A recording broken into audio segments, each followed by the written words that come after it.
Welcome to Pick Up and Deliver, the podcast where I pick up my audio recorder when I drop my kid off at swim practice and deliver an episode to you while I walk around. I'm Brendan Riley.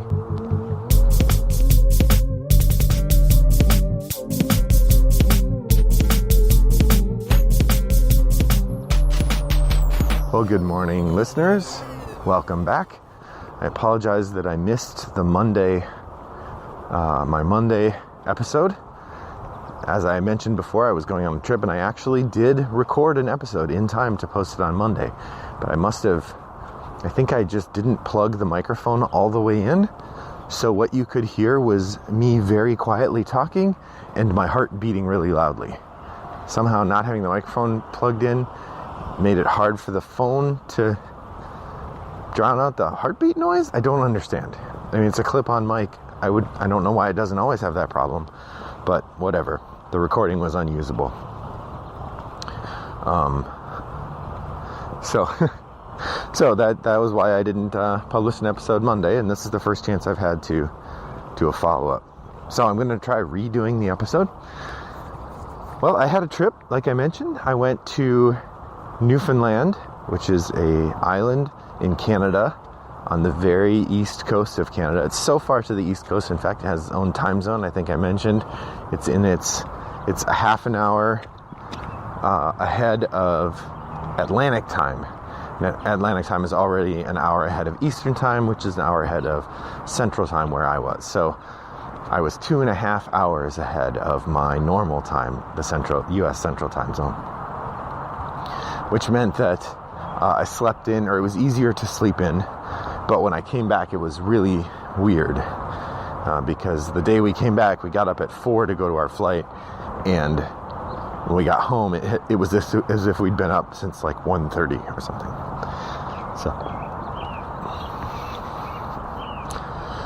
Well, it was a very pleasant trip. Newfoundland is a lovely place. In temperament and temperature, it reminded me very much of Ireland. Took a trip to Ireland a couple years ago, and they're similar places in a lot of ways, in part because the people are the same. Not entirely, of course, but there are a lot of people of Irish descent who settled there.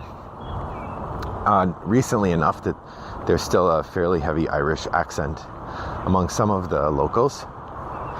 It's a lovely place to go. So if you tuned in for Brendan's tourism podcast, you're welcome. But I did get a chance to play a few games while I was there and visit a couple game shops. So I wanted to talk a little bit about that and about the idea of traveling and games. So first, the game shops. I'll post a link to it. I wrote a fairly detailed review of my visit to 4 different game shops, plus a game cafe. So I'm not going to go over it all again, except to say that my favorite in terms of selection was a place called Downtown Comics, which sounds like it wouldn't be a game shop, but it in fact is, and they have a pretty robust selection of hard-to-find things. They had all the expansions for Mice and Mystics, for instance, which isn't something you see very often, or you pay a lot to get here. My favorite thing that they had, and I'm kind of eager to try this, they had the Farmers of the Moor expansion for Agricola, which is a pretty rare. It's been out of print for a while now, so it's hard to find. In fact, if you went on Amazon to buy it right now, you'd pay $115 for it, and I paid retail, so 44 Canadian. Woohoo! That's very exciting. So I have horses and peat moss now for my Agricola set. Agricola is still a favorite of mine, even though I don't get to play it very often. It makes me think I should play it soon. I also visited a few other shops. I did pick up another game as well. I picked up Kokoro, Avenue of the Kodama from Indie Boards and Cards. I have the original Kodama, Legends of the Tree Spirits, or whatever it's called. I actually was part of the Kickstarter edition, so I have the fancy flip-top box rather than the standard telescoping box, but I don't think it affects gameplay at all. That's a really fun game with art by Kwanche Moria, who is somebody people are starting to notice now. I saw he did the art for a game called Gorus Maximus that seems to be getting a lot of buzz these days. So those are the two. I also visited a couple other game shops. You can go read about that. follow the link in the show notes if you like. We visited a game cafe called Mochanopoly, where we played a couple games. Now, my wife really does play a lot of games. The amount of games she's played, she definitely is a gamer, but she's somebody who likes to play games rather than somebody who enthusiastically pursues the game hobby the way I do. So, but she definitely is game to play games, and we had a night where we had some time, so we went to Mochanopoly in downtown St. John's, which is the big city in Newfoundland. While we were there, we played Elder Sign, which is a game I haven't played in a while, but I really do like. In fact, I believe that I have an expansion I haven't tried yet for Elder Sign called Omens of the Ice. They now have Omens of the Deep and something about Pharaohs, Omens of Egypt or something. So I'm a couple behind on those expansions. In fact, I want to get them for sure, but it's at the point now where the Elder Sign box will no longer hold any more expansions. So if I get those, I need to either move the whole thing into some other box or do some sort of solution within the original box, which is probably what I'm more inclined to do. Build a lift for it so that the top can rest above the game, and then we can have room. Seems like a good insert project. But we played Elder Sign and it was fun, and I believe that we won against the enemy. Yog-Sothoth, I think, was our opponent, and we beat him handily. Or her. I don't think great elder ones are gendered necessarily, though H.P. Lovecraft sexistly assumed they were. And then we also played Tsuro, which is a nice little game if you haven't tried it, path building. My wife commented that it felt a lot like Indigo to her, which I totally see that connection. That was about it for the gaming visits. We did spend about a week there, but all of that happened in the first couple days because we were in St. John's. And I did get a chance to play some other games because I brought some with me. So I want to talk a little bit about traveling with games and which games we traveled with, and ask a little bit about what are your favorite travel games. So I brought 2 sets of games with me. I brought some one-player games because I knew there would be time either on the plane, mostly on the plane, but other times as well, where I had a little time to just do what I like, and a solo game is a good opportunity there. So I brought Onirim and Friday, and I brought Hostage Negotiator, but that's not a good choice.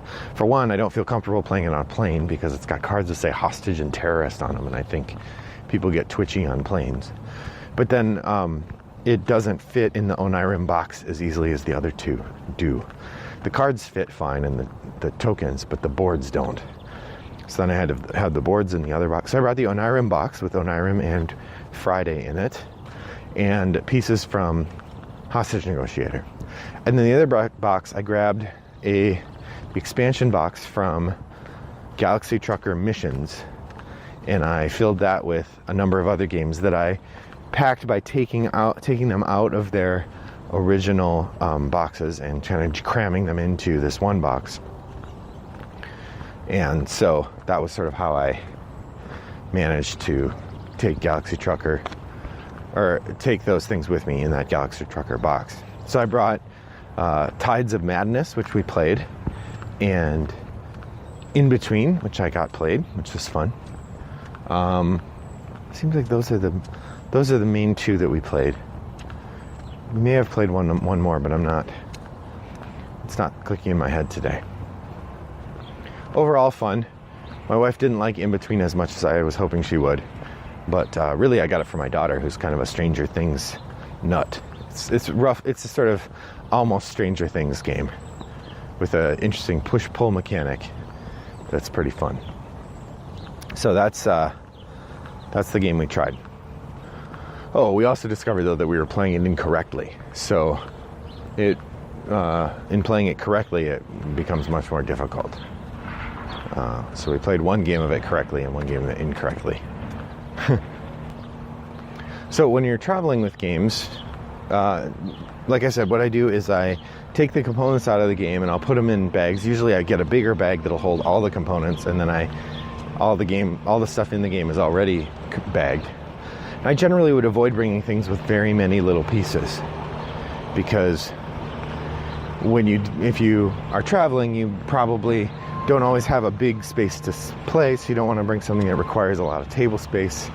You don't want to bring something that if something gets bumped, your tray table gets bumped, you're going to drop a bunch of stuff on the floor.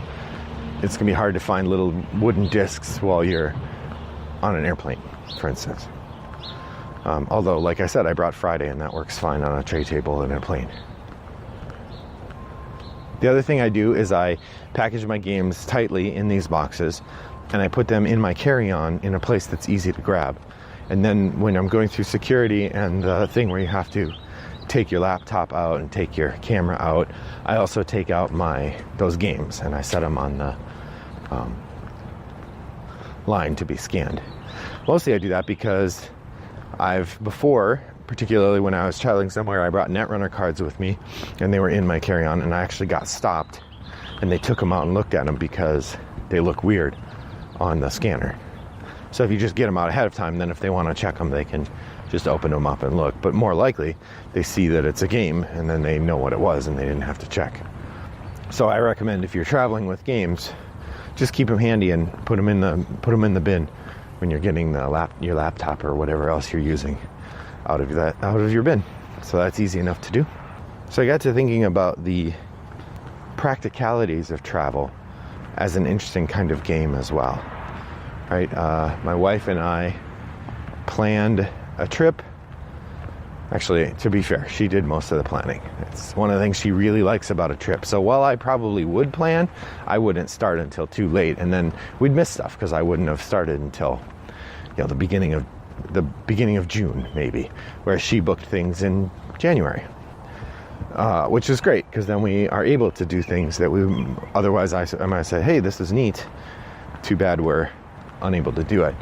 At the same time, we've learned in our 17 years together that it's also good to keep flexible. So we leave plenty of time in the schedule to do what we feel like, which means that sometimes we are kind of at odds. We don't have anything to do, which is also nice. It's kind of fun on vacation to not feel like you have to go every minute. So the two things we did that I thought were very pleasant in terms of not having planned were we went to see a live performance of As You Like It, the Shakespeare comedy, which isn't my favorite, but it's fun, in a park, just being done by local amateur dramatic society, the local Shakespeare company, and that was pretty fun. We also went to a one-room movie theater, or a one-screen movie theater in a small town, and we saw Jurassic World. Now, seeing Jurassic World in Newfoundland didn't have any particular meaning to me, but going to a small theater and kind of being part of the movie night for the town was pretty fun. And it got me thinking a little bit, this combination of big plans and unplanned time and the logistics of when we move. One of our things got rescheduled from Saturday to Sunday, and so we had to kind of juggle our plans a little bit, and the making of hotels. It got me thinking, like, is there a tourism game? I don't think there is.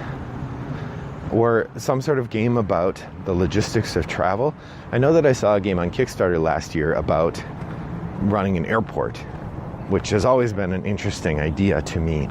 And when I hear about games that are about airports, I'm always intrigued. But generally when there are games about airports, they don't do what I think they should do, which maybe says to me, hey, that's something to work on. Mental note made. But the idea of a game about travel strikes me as an interesting one. So there's your discussion question for the day. Welcome back, by the way. But first off, what are the most interesting events that have happened to you while you've traveled that would be somehow interesting in a board game about travel? And then if you're thinking about travel, what do you think would be a good mechanism to use for a travel game? As I think about, we've got Tokaido, I guess, is about taking a vacation, right? And that one has a variety of different souvenirs you assemble, either things you bought at shops or things you painted, different kinds of life experiences. And in that way, I guess Tokaido is a game about traveling. There's also Pursuit of Happiness, which I haven't played, but the way I understand it, a big part of the game is hobbies or lifestyle things, so there might be elements of travel in that one. So if you were to play, if you heard there was going to be a game about travel, how would you expect it to work? Would you think it's going to be like Tokaido, where the goal is to, I don't know, get the best stuff or have the best time? Is there a way you can make a co-op game about travel and it's sort of National Lampoon's themed? Like everything that can go wrong goes wrong and your goal is to get through it with your sanity intact? What kinds of games would you be interested in playing or building if you're going to make a game themed around travel? Here's how you can let me know. Over on Board Game Geek, the website boardgamegeek.com, Guild 3269. The easiest way to find that is to just follow the link from the show notes to this page, this show, which you can find at rattleboxgames.com. If you want to reach out to me, I'm Wombat929 on Board Game Geek. That's the easiest way. Or you can email me, brendan@rattleboxgames.com. Thanks for listening. I really appreciate it. If you want to help the show grow a little bit, either recommend us to a friend, that's the preferred way, or write us a review somewhere. I haven't even looked to see if we have any reviews. It would be great if we do. In fact, I'm going to try to remember to do that. And if you write us a review, I'll shout it out. I mean, if you write a bad review, I probably won't, but hopefully you're not going to write a bad review. But, be honest. Rate the show what it deserves. So I hope that you're having a great July, and I'm glad to be back talking with you during my walks. So thanks for listening, and here's hoping that your next walk is as pleasant as mine was. Bye-bye.